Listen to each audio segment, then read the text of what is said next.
নমস্কার বন্ধুরা, welcome back to my channel. আজ আমি আপনাদের সাথে শেয়ার করব কাঠকসুর রসার রেসিপি। আশা করছি আজকের এই রেসিপিটি আপনাদের অনেক ভালো লাগবে। ভিডিওটি ভালো লাগলে লাইক, কমেন্ট এবং শেয়ার করতে ভুলবেন না। আর আমার এই চ্যানেলে নতুন হয়ে থাকলে চ্যানেলটি সাবস্ক্রাইব করে পাশে থাকা বেল আইকনটি বাজিয়ে দিন, যাতে পরবর্তী ভিডিওর নোটিফিকেশান সবার আগে আপনার কাছে যায়। আমার এই চ্যানেলটি সাবস্ক্রাইব করে আমার এই ছোট্ট চ্যানেলটির পাশেই থাকার অনুরোধ রইল। তাহলে চলুন বন্ধুরা, দেরি না করে ঝটপট ভিডিওটি শুরু করা যাক। রেসিপিটি রান্না করার জন্য আমি এখানে নিয়ে নিয়েছি একটি কাঠকসু। বন্ধুরা, আপনারা এই কচু অবশ্যই চেনেন। এটা কিন্তু এক এক জায়গায় এক এক নামে পরিচিত। কেউ বলে কাঠকসু, কেউ বলে জলকসু, কেউ বলে শোলা কচু। তো আমাদের এখানে কিন্তু কাঠকসুই বলে। এখানে আমি নিয়ে নিয়েছি 6 পিস আলু। আমার কাছে মনে হয় আলু ছাড়া তরকারি অসম্পূর্ণই থেকে যায়, তাই আমি কিছু আলুও কেটে নিয়েছি। কচুগুলো আমি কিন্তু খুবই ভালোভাবে ছিলে কিউব করে কেটে পরিষ্কার করে ধুয়ে নিয়েছি। আর এই সাইডে আমি আলুগুলো সুন্দর করে কেটে পরিষ্কার করে ধুয়ে নিয়েছি। এখন আমি এই কচুগুলো খুবই ভালোভাবে ভাপিয়ে নেব, যাতে কচুর ভিতরে যে এক্সট্রা আঠাগুলো আছে এগুলো বের হয়ে যায়। অনেকেই আছে কচুর তরকারি খাইতে পারে না, খাইলেই নাকি ঠান্ডা লাগে, বুকে জাম বেজে যায়, কাশি হয়। কিন্তু আমার এই টিপস ফলো করে যদি আপনারা তরকারি রান্না করেন তাহলে কখনোই কিন্তু এরকম প্রবলেম হবে না।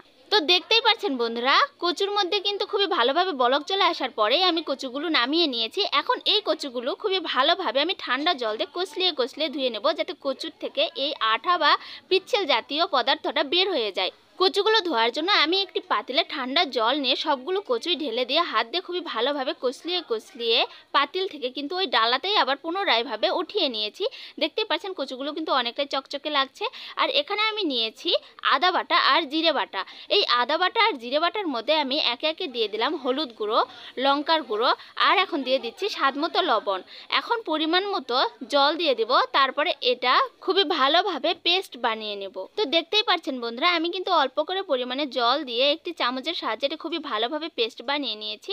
আর এখানে তরকারি ফোড়ন দেওয়ার জন্য আমি এখানে কি কি শুকনো মশলা নিয়েছি তা আপনাদের দেখিয়ে দিচ্ছি। দেখতেই পাচ্ছেন বন্ধুরা, এখানে আমি নিয়েছি শুকনো মরিচ, তেজপাতা, দারচিনি, কালো ফল, সাদা ফল, লবঙ্গ, গোলমরিচ আর কিছু গোটা জিরা। এখন তরকারিটি রান্না করার জন্য সর্বপ্রথম চুলায় একটি কড়াই বসিয়ে এর মধ্যে দিয়ে দিলাম কিছুটা পরিমাণে সাদা তেল। এখন তেলের মধ্যে দিয়ে দিলাম অল্প পরিমাণে একটুখানি হলুদ। তারপর এর মধ্যে আমি কেটে রাখা আলুর টুকরোগুলোও দিয়ে দিলাম। এখন খুবই ভালোভাবে খন্তা দিয়ে নাড়াচাড়া করে দিলাম। তারপর এর মধ্যে দিয়ে দিলাম স্বাদ মতো লবণ। আমি যেহেতু আগে একটু লবণ দিয়ে পেস্ট বানিয়ে রেখেছি, সেহেতু এখানে অল্প একটু পরিমাণে লবণ দিয়ে আলুগুলো খুবই ভালোভাবে 2 থেকে 3 মিনিটের মতো ভেজে নিয়েছি। তারপর আলুগুলো তুলে রেখে ওই তেলের মধ্যেই আমি ভাপিয়ে রাখা কাঠকচুগুলো দিয়ে দিলাম। তারপর আবার খুবই ভালোভাবে নাড়াচাড়া করে এর মধ্যে দিয়ে দিলাম অল্প একটুখানি লবণ। তারপর খুবই ভালোভাবে আমি এটা গোল্ডেন কালার করে ভেজে নেব। কাঠকচুর এই রসা রান্না করার জন্য কিন্তু অবশ্যই এই কাঠকচুগুলো খুবই ভালোভাবে ভেজে নিতে হবে, তা না হলে কিন্তু কাঠকচুর আসল স্বাদটাই পাবেন না। তো বন্ধুরা, দেখতেই পাচ্ছেন কচুগুলো কিন্তু আমার ভাজা হয়ে গিয়েছে। আমি ওই একই পাত্রে, যে পাত্রে আলু তুলে রেখেছিলাম ওই পাত্রে কিন্তু আমি কচুগুলো ঢেলে রেখেছি। এখন আমি ওই কড়াইয়ে দিয়ে দিচ্ছি কিছুটা পরিমাণে সাদা তেল। তেল গরম হওয়ার পরে একে একে যতগুলো শুকনো মশলা আমি ফোড়ন দেওয়ার জন্য রেখেছিলাম সবগুলোই কিন্তু একসঙ্গেই দিয়ে দিয়েছি।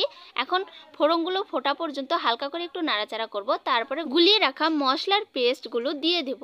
তারপর খুবই ভালোভাবে নাড়াচাড়া করে দিচ্ছি। এখন এই মশলাগুলো নাড়াচাড়া করে খুবই ভালোভাবে কষিয়ে নেব, যতক্ষণ পর্যন্ত মশলা থেকে তেল ছেড়ে না আসছে। তো বন্ধুরা, দেখতেই পাচ্ছেন মশলাগুলো কিন্তু আমি খুবই ভালোভাবে নাড়াচাড়া করে কষিয়ে নিয়েছি, আর মশলা থেকে কিন্তু তেল ছেড়ে এসেছে। আমি এখন এই ভেজে রাখা আলু আর কচু সবগুলো কিন্তু একসঙ্গে এই মশলার মধ্যে ঢেলে দিয়েছি। এখন খুবই ভালোভাবে নাড়াচাড়া করছি, যাতে মশলার সঙ্গে তরকারিগুলো খুবই ভালোভাবে মিশে যায়। তারপর একটি ঢাকনা দিয়ে ঢেকে দিয়েছিলাম 2 থেকে 3 মিনিটের মতো। 2 থেকে 3 মিনিট পর আমি ঢাকনাটি সরিয়ে নিয়ে আবারও কিন্তু খুবই ভালোভাবে নাড়াচাড়া করে দিচ্ছি। তরকারিগুলো কিন্তু এইভাবে নাড়াচাড়া করে আমি খুবই ভালোভাবে কষিয়ে নেব। কচুগুলো যেহেতু খুবই ভালো আর এটা সিদ্ধও হয়ে গিয়েছে, তাই আমি আর ঢাকনাতে ঢেকে দেব না। দেখুন বন্ধুরা, দেখতেই পাচ্ছেন আমার কিন্তু এই তরকারিগুলো খুবই ভালোভাবে কষিয়ে নেওয়া হয়ে গিয়েছে। আমি এখন ঝোলের জল দেওয়ার জন্য একটি পাতিলে করে গরম জল বসিয়ে দিয়েছিলাম চুলায়। জলের বলক উঠে গেছে। আমি এখন পাতিলটি নামিয়ে রেখে আবার পুনরায় তরকারির কড়াইটি চুলার উপরে বসিয়ে দিয়ে ঝোলের জল পরিমাণ মতো দিয়ে দিচ্ছি। আমি একটু বেশি করে ঝোলের জল দিয়ে দিলাম, কারণ এই তরকারিটা হতে হতে যাতে মাখা মাখা হয়ে আসে, এই জন্য একটু বেশি করে দিয়েছি। এখন একটি ঢাকনা দিয়ে ঢেকে দিচ্ছি 5 মিনিটের মতো। 5 মিনিট পর আমি ঢাকনাটি সরিয়ে নিয়েছি। দেখতেই পাচ্ছেন বন্ধুরা, কত ভালোভাবে কিন্তু বলক চলে এসেছে। এখন হয়তো একটু ঝোল বেশি দেখা যাচ্ছে তরকারিতে, কিন্তু এই ঝোলটা কিন্তু থাকবে না। আমি কচু আর আলু কিন্তু জল দিয়ে কষিয়ে নেইনি, সেই জন্য ঝোলের জলটা একটু বেশি দিয়ে দিলাম। আর ঝোলের জল দিয়ে দেওয়ার পরে কিন্তু চুলার আঁচটা অবশ্যই হাই ফ্লেমে রাখতে হবে, কারণ একটু জোরে আঁচে এই তরকারিটা ভালোভাবে ফুটিয়ে নিতে হবে, তা না হলে তরকারিটা প্যানচে লাগবে, ভালো লাগবে না। তো বন্ধুরা দেখতেই পাচ্ছেন তরকারির রসটা কিন্তু প্রায় অনেকটাই কমে এসেছে, মাখা মাখা হয়ে এসেছে। আমি এখন দিয়ে দেব একটুখানি ঘি। নিরামিষ তরকারি যেহেতু রান্না করছি, নিরামিষ তরকারিতে কিন্তু ঘি ছাড়া এর আসল স্বাদটাই আসে না। এখন আমি তরকারিটা খুবই ভালোভাবে নাড়াচাড়া করে দিচ্ছি যাতে ঘি পুরো তরকারির সঙ্গে খুবই ভালোভাবে মিশে যায়। এখন আমি কড়াইটি নামিয়ে রাখছি। তরকারি কিন্তু আমার পুরোপুরিভাবে রান্না করা হয়ে গিয়েছে। এখন শুধু আরেকটি কাজ বাকি আছে, সেটা হচ্ছে জিরা ভেজে তারপরে গুঁড়ো করে তরকারির উপর ছিটিয়ে দিতে হবে।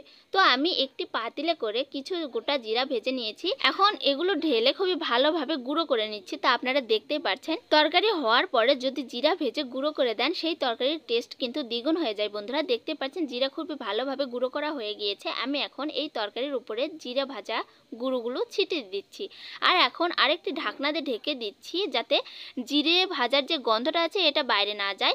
2-3 মিনিট পর আমি ঢাকনাটি সরিয়ে খুবই ভালোভাবে নাড়াচাড়া করে দিচ্ছি। দেখতেই পাচ্ছেন তরকারিটা কত সুন্দরভাবে মাখা মাখা হয়ে এসেছে।